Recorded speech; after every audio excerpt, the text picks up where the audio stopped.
It's a lot of people who are controlled by a Pharaoh. They're prisoners in life. They're prisoners in relationships. They're prisoners in ideas.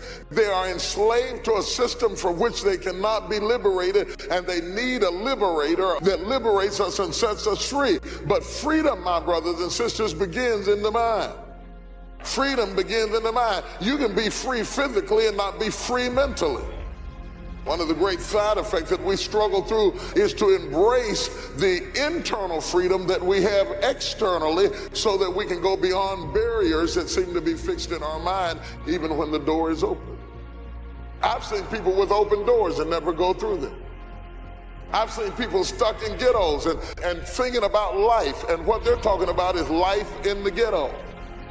But they think that it's the whole world, and they say they can't get out, and there are no bars holding them, and they're not handcuffed, and they're not chained. They're not chained physically, but they're chained mentally.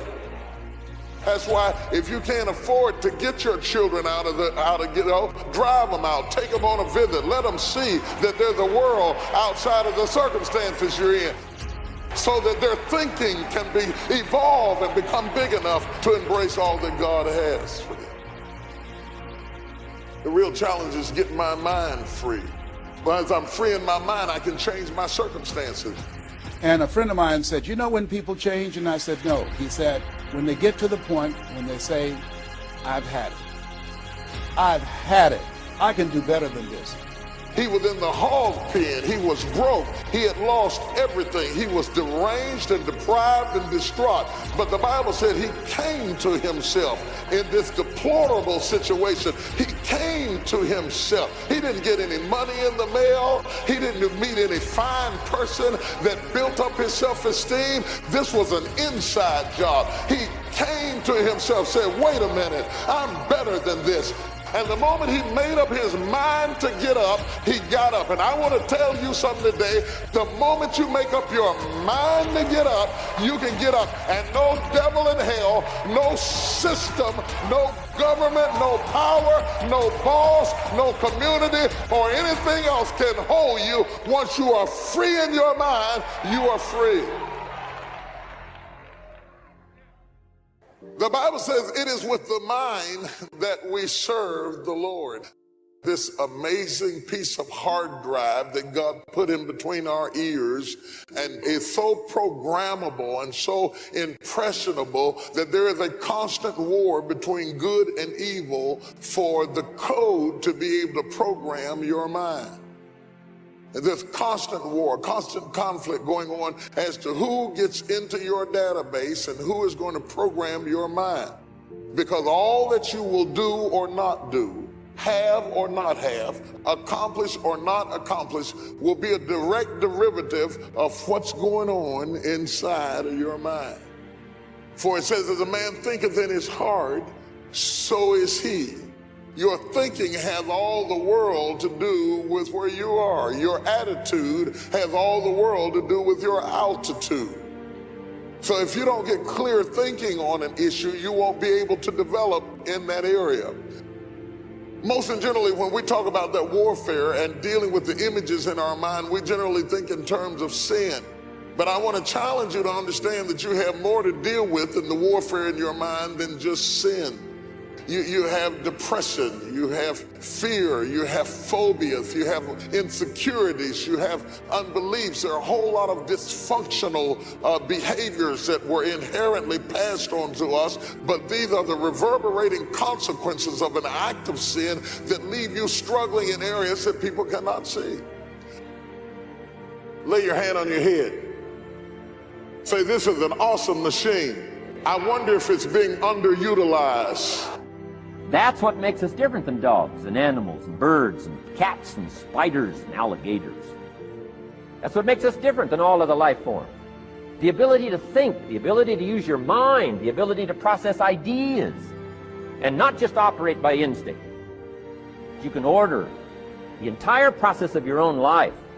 And we do that by the way we think. We do that by exercising our mind. We do that by processing ideas and come up with a better philosophy, a better strategy for our life, goals for the future, plans to achieve those goals. All this comes from developing our philosophy. think, use your mind, come up with ideas, and strengthen your philosophy. That is the major challenge of life. You don't need a better economy. You don't need better seed and soil. In fact, when it comes to seed and soil and rain and sunshine and seasons and the miracle of life, that's all you got. Now, what if you blame this stuff? Then you're blaming all you got.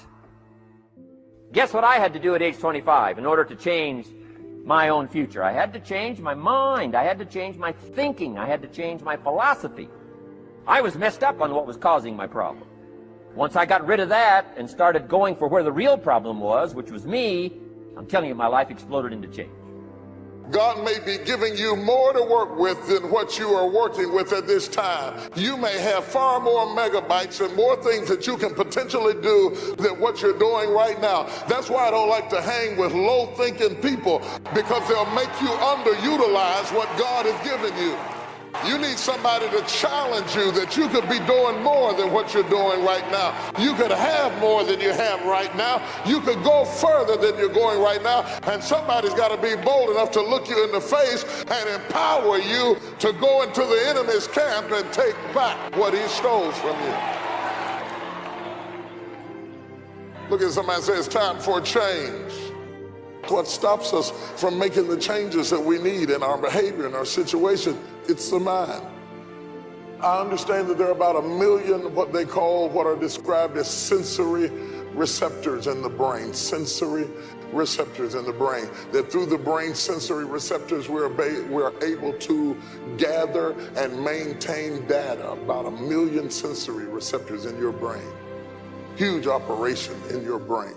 I just see it as a big electronic board with all kinds of connections going on in your head, whereby you are able to gather and galvanize data. About 1 million receptors, sensory receptors, that are constantly gathering information. While I'm speaking right now, they're operating right now in your brain, making you able not only to hear what I say, but assess my movements, and you're gathering expressed and implied information because you got it like that. You can do 2 or 3 things at the same time, 4 or 5, 6 things at the same time, and gather all of that information all at the same time, because your mind is awesome, you're bright, you're brilliant, you are fearfully and marvelously made. You're an awesome computer full of all kinds of information all the time, spouting out data, thinking and speaking all at the same time. I'm thinking about one thing and speaking something else all at the same time, because we got it like that. Look at somebody say, I'm bad. But you have 10 billion sensory receptors that work in your imagination. But those 10 billion sensory receptors that you have make your imagination so keen that you have all of these impressions that come through your ability to conjure up information through the invisible realm. And it can become more real to you, and that's what causes some people to become sick. It's when the imagined becomes more real than reality. And that's what causes them to have certain dysfunctions that cause them to be diminished in their thinking. I was watching Ray Charles. They were going through Ray Charles' life, and they were talking about Ray Charles, who was blind, couldn't see, and yet he learned how to compose music and read music by Braille. And he could write music by Braille. So he wasn't just some gifted blind person who could play. He was intelligent, he was intellectual, he was gifted, he was creative. He could read and write and compose music. Even though he couldn't see and he had lost the benefit of one of those devices that bring information to his sensory receptors, he began to rely on his invisible, the 10 billion sensory receptors, to gather information through other channels. Interestingly enough, he said something that was so harmonious with my message, I thought I would include it.